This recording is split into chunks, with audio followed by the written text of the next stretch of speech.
मेरा नाम शालिनी है और मेरी उम्र 20 साल है। मेरी सास रोज रात को अपने ससुर के पाँव दबाती और पाँव दबाकर जब उनके कमरे से बाहर आती तो वो बेहोश हो जाती। मैं अपनी सास से पूछती तो वो कोई जवाब नहीं देती। एक दिन दादाजी ने कहा कि अपनी सास को मेरे कमरे में भेजो। मैंने अपनी सास के कपड़े पहने, दुपट्टे से घूंघट लिया और दादाजी के कमरे में चली गई। अभी मैं कमरे में ही गई थी कि दादाजी ने मुझे सास समझकर ऐसा काम किया कि मेरी रूह कांप गई, क्योंकि मैं ये कुछ महीनों से होते हुए देख रही थी। लेकिन आज तो जैसे मेरी बर्दाश्त खत्म सी हो चुकी थी। आखिर मेरे दादा ससुर किस किस्म के इंसान थे? इतना सीधा सादा दिखने वाला मेरा दादा ससुर इतना हैवान कैसे हो सकता है? मेरी सास 2 घंटे बाद दादा के कमरे से बाहर आई थी। उनका रंग बिल्कुल फीका पड़ चुका था। उनकी आंखें रो रो कर लाल हो चुकी थी। मैं बाहर आंगन में ही चक्कर काट रही थी। सास के बाहर निकलने का इंतजार कर रही थी, लेकिन सास की हालत देखकर मैं परेशान हो गई थी।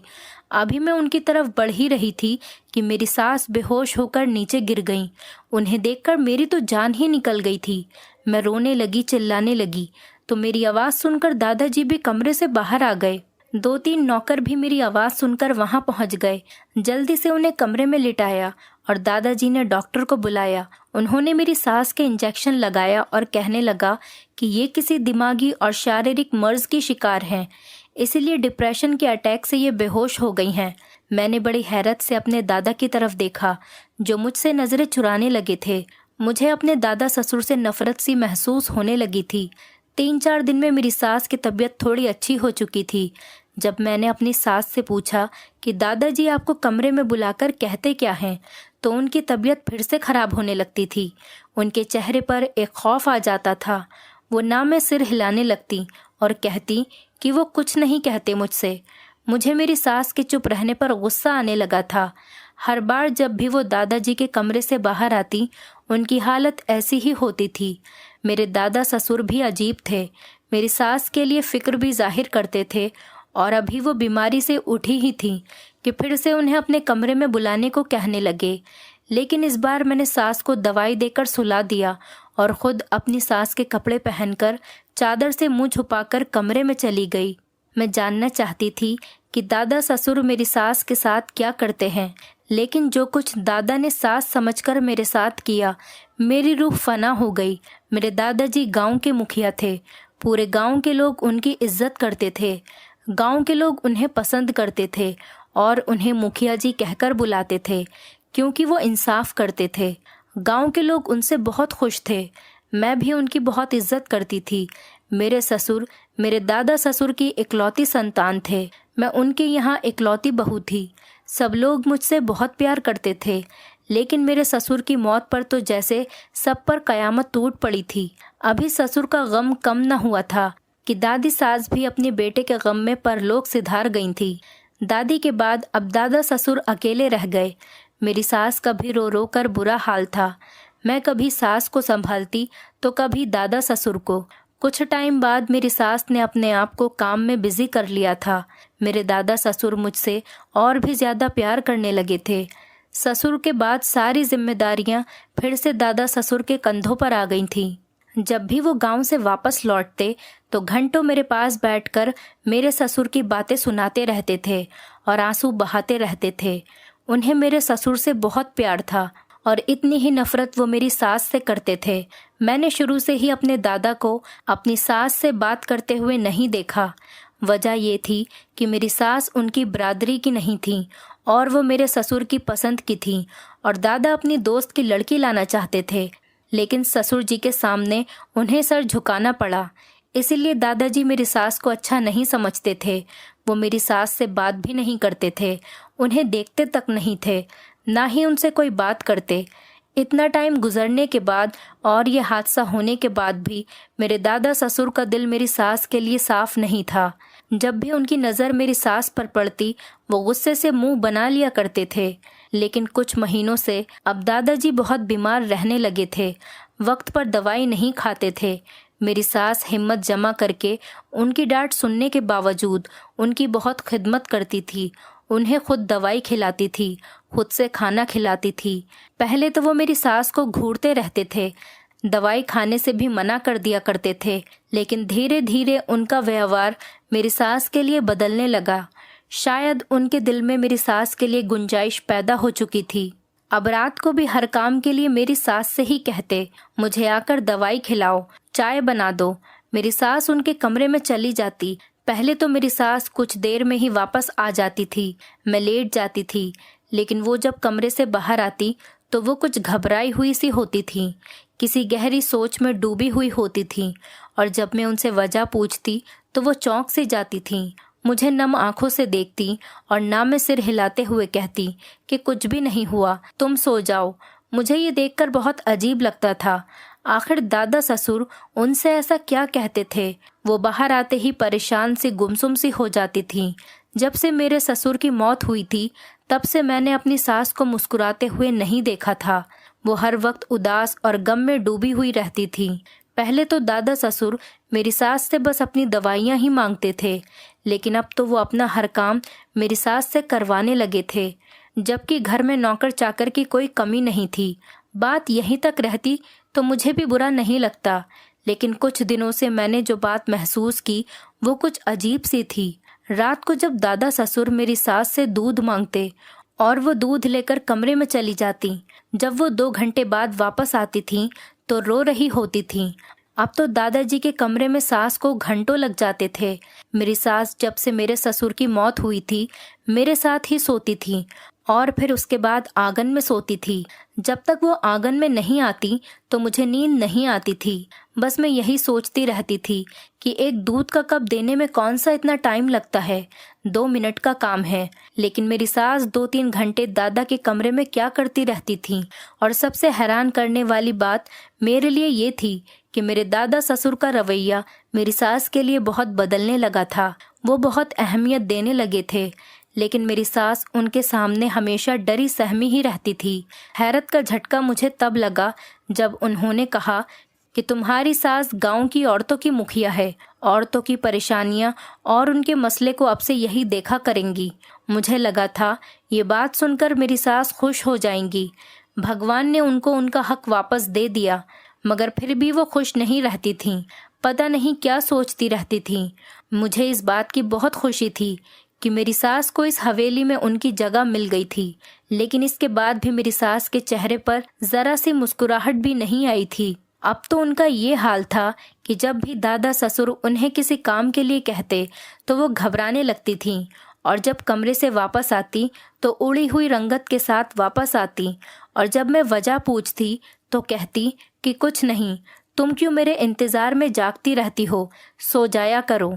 मैंने कहा कि जब तक आप अपने बिस्तर पर नहीं लेट जाती मुझे चैन की नींद नहीं आती।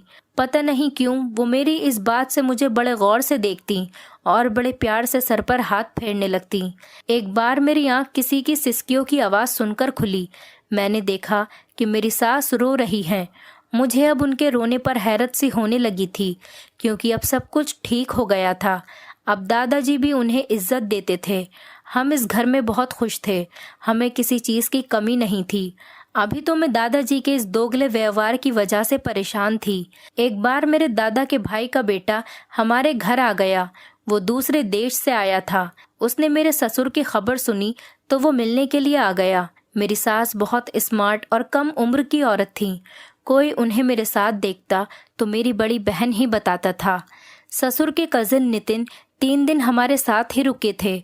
मुझे बहुत प्यार किया और कहने लगे कि तुम्हारे ससुर मेरे बहुत अच्छे दोस्त थे, तुम मेरी बेटी जैसी ही हो। वो मुझे अच्छे ही लग रहे थे, लेकिन खाने के दौरान वो मेरी सास की तरफ बार बार देख रहे थे और मेरी सास लगातार उनसे नज़रें चुरा रही थी। लेकिन दादा अपने भतीजे के आने की खुशी में बहुत खुश दिखाई दे रहे थे। इन 3 दिनों में दादा ने सास को कमरे में भी नहीं बुलाया। एक बार उन अंकल को मैंने अपनी सास से जो बातें करते हुए सुना, मेरे होश उड़ने लगे थे। एक दिन जब मैं सोकर उठी तो मैंने देखा कि सास कमरे में नहीं थीं। वो अक्सर कबूतरों को दाना डालने चली जाती थीं। मेरे दादा ने बड़े से पिंजरे में अमेरिकन कबूतर पाल रखे थे, जिनका ख्याल सास ही रखती थीं।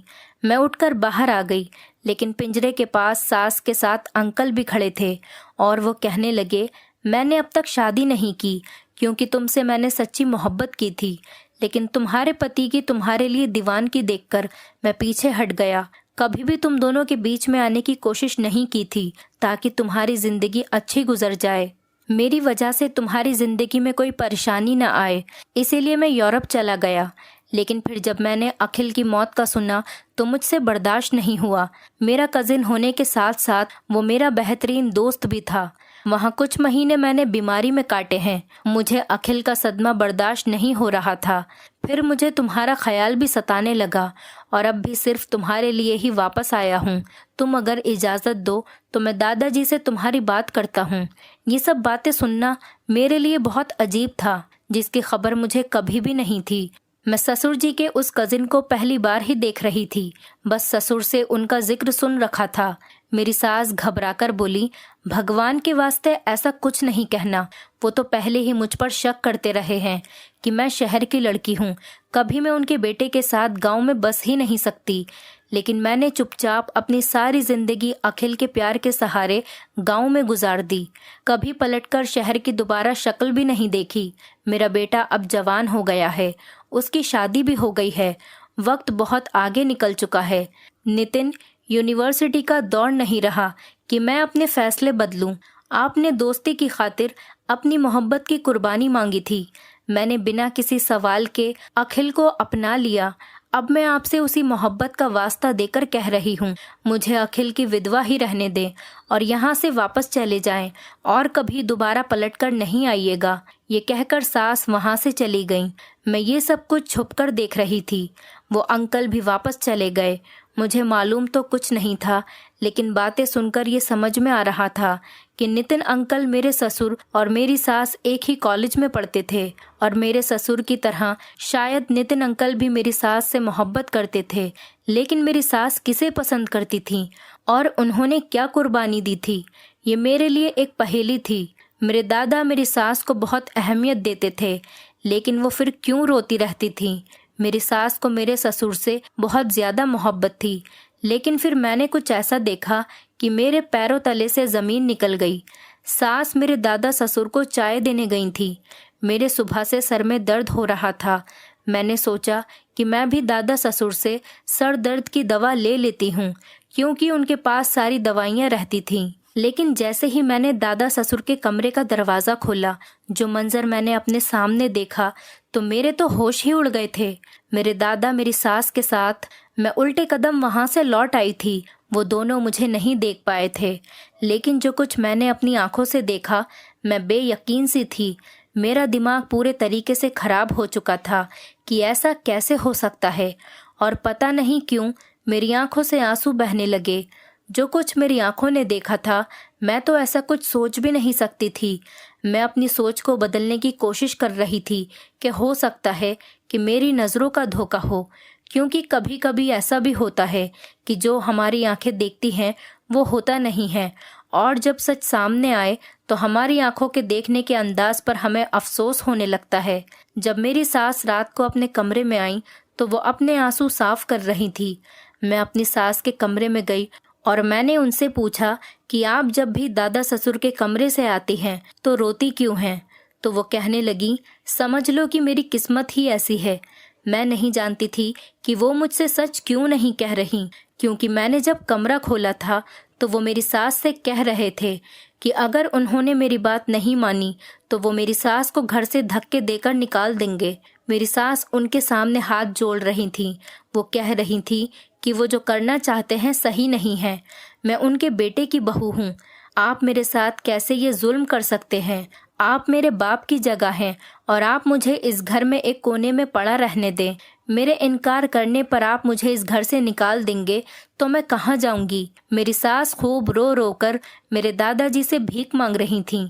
इससे ज़्यादा मेरे दिमाग में कुछ नहीं आया और कुछ सुनने की गुंजाइश भी नहीं थी। मैं वापस कमरे में लौट आई थी। जिस तरह की बातें मैंने सुनी थी और जिस तरह मेरे दादा ससुर मेरी सास पर मेहरबान थे, मैं गुमसुम सी हो चुकी थी। जिस ख्याल ने मेरे अंदर से जान निकाल दी थी, अभी मैं इस उलझन से नहीं निकली थी कि मेरे घर की नौकरानी ने मेरे शक को यकीन में बदल दिया था। वो कहने लगी कि मुखिया जी जैसे नज़र आते हैं वैसे बिल्कुल भी नहीं हैं।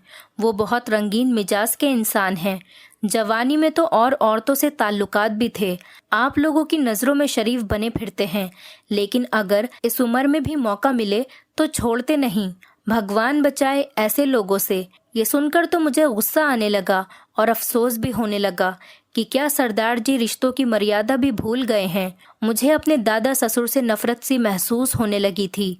अब जब भी मेरी सास दादाजी के कमरे में जाती तो मैं बेचैन सी होने लगती थी। एक दिन मेरी सास ने बंद लफ्जों में कहा कि तुम अपने दादा ससुर से दूर ही रहा करो।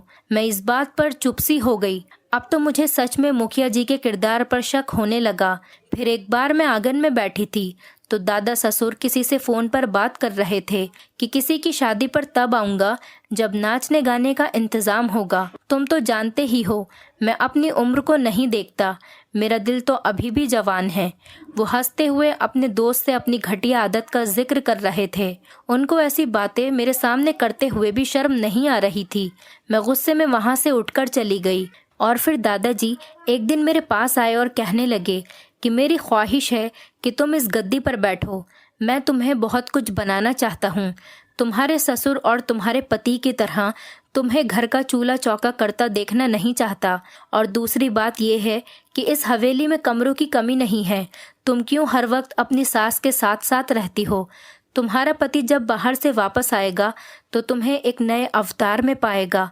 तुम अपना कमरा अलग करो और कल मेरे ड्राइवर के साथ जाकर अपना एडमिशन करवा लेना और अपनी आगे की पढ़ाई पूरी करना और ख़ुद की आदत बनाओ अकेले कमरे में रहने की। और मैं तुम्हारे लिए एक अलग कमरा सेट करवा देता हूँ।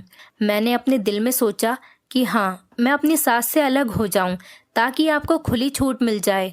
लेकिन इस वक्त हम दोनों सास बहू बहुत मजबूर थे। हम गर्म लहजे से उनसे बात नहीं कर सकते थे। इसीलिए मैंने आराम से कहा कि मुझे रात को अकेले नींद नहीं आती है और मुझे डर भी लगता है। इसीलिए मैं अपनी सास के साथ ही कमरे में सोऊंगी। मुझे अकेले सोने की आदत नहीं है। लेकिन उन्होंने मेरी एक भी न सुनी और मेरा कमरा ऊपर की मंजिल में शिफ्ट करवा दिया। मेरी सास भी अपनी जगह परेशान थी, लेकिन कुछ कह नहीं सकती थी। मैं ऊपर के कमरे में चली गई थी, लेकिन ये भी सोचती थी कि रात को अपनी सास के कमरे में चली जाऊंगी।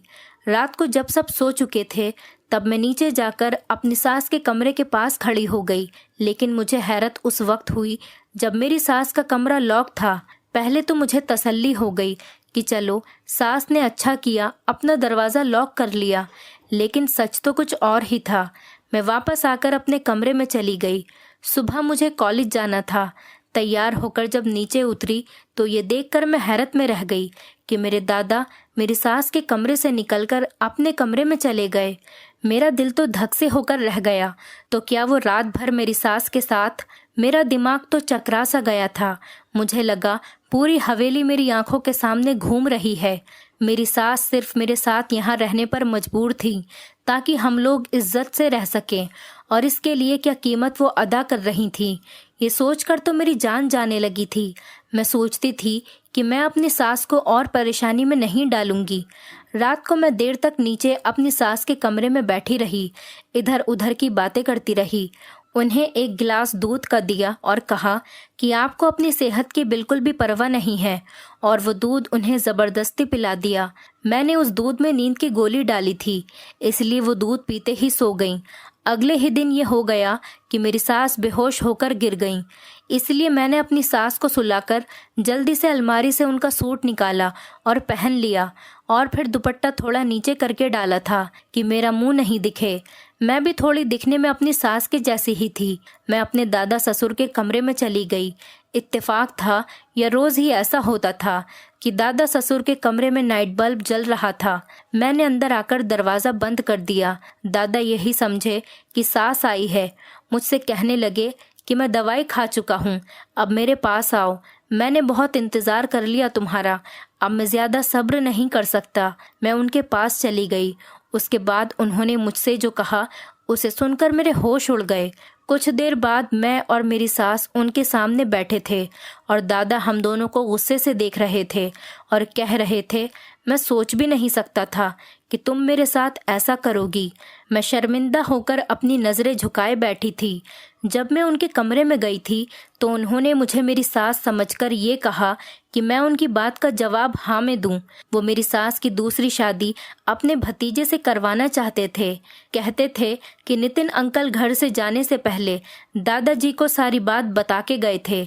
दादा का भी यही कहना था कि मेरी सास इतनी बूढ़ी भी नहीं हुई कि मेरे ससुर के नाम पर विधवा बनकर अपनी पूरी जिंदगी बिता दे, क्योंकि आज नहीं तो कल मेरे पति भी मुझे यहाँ से दूसरे देश ले जाएंगे।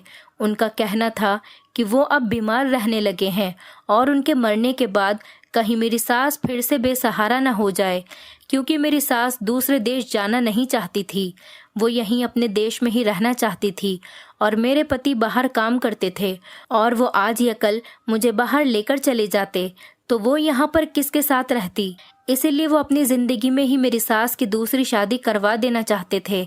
इसीलिए जब मेरी सास उनके कमरे में उनको दूध देने जाती तो वो इसी बात पर बहस करते थे। मेरी सास मेरे ससुर से बहुत प्यार करती थी, इसीलिए दूसरी शादी पर राज़ी नहीं हो रही थी। मेरे दादा ससुर मुझे ताज्जुब से देख रहे थे। सास के कपड़ों में मुझे देखकर वो आग बबूला हो गए।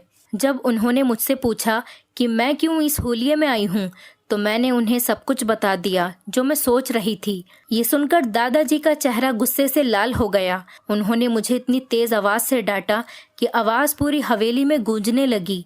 सास भी उठकर दादा के कमरे में आ गई। जब उन्हें पता चला तो उन्होंने मेरे मुंह पर थप्पड़ मार दिया कि तुझे शर्म नहीं आई ये सब कुछ सोचते हुए, और मैं गर्दन झुकाए बैठी रो रही थी। मेरे दादा ने आखिर मेरी सास की शादी अपने भतीजे से करवा ही दी, इसीलिए ही मुझे उनसे दूर रहने को कहते थे। मुझे खुद पर अफसोस होने लगा था कि मैं क्या सोच रही थी। मेरी सास विदा होकर नितिन अंकल के घर चली गईं। मेरी सास अंकल से ही मोहब्बत करती थी, लेकिन जब मेरे ससुर ने मेरी सास को देखा तो उन पर फिदा हो गए थे और दीवानों की तरह उन्हें चाहने लगे थे और नितिन अंकल से कहने लगे कि अगर उन्हें ये न मिली तो वो मर जाएंगे। इसीलिए नितिन अंकल ने भी अपनी दोस्ती की खातिर अपनी मोहब्बत कुर्बान कर दी थी और मेरी सास से कहा कि वो मेरे ससुर से शादी कर लें, वरना वो अपनी जान ही न गवा बैठे। मेरी सास ने मेरे ससुर से मोहब्बत शादी के बाद की थी, लेकिन मेरे ससुर की जिंदगी ने उनके साथ बस इतनी ही वफा निभाई थी। अब मेरे दादा ससुर मेरे पति से बात करके मुझे यहाँ से ले जाने को कह रहे थे, क्योंकि वो जल्द से जल्द अपनी सारी जिम्मेदारियों से फ्री होना चाहते थे। मेरे दादा एक अच्छे इंसान थे और मैं उनके बारे में क्या सोच रही थी। कभी कभी आंखों देखा सच नहीं होता। मेरे पति भी आकर मुझे अपने साथ दूसरे देश ले गए। दोस्तों, उम्मीद करती हूँ आपको हमारी कहानी पसंद आई होगी। कहानी पसंद आई है तो वीडियो को लाइक करें, चैनल पर नए हैं तो चैनल को सब्सक्राइब करें और हाँ, नोटिफिकेशन बेल को ज़रूर दबाएं ताकि अगली अपडेट सबसे पहले आपको मिले।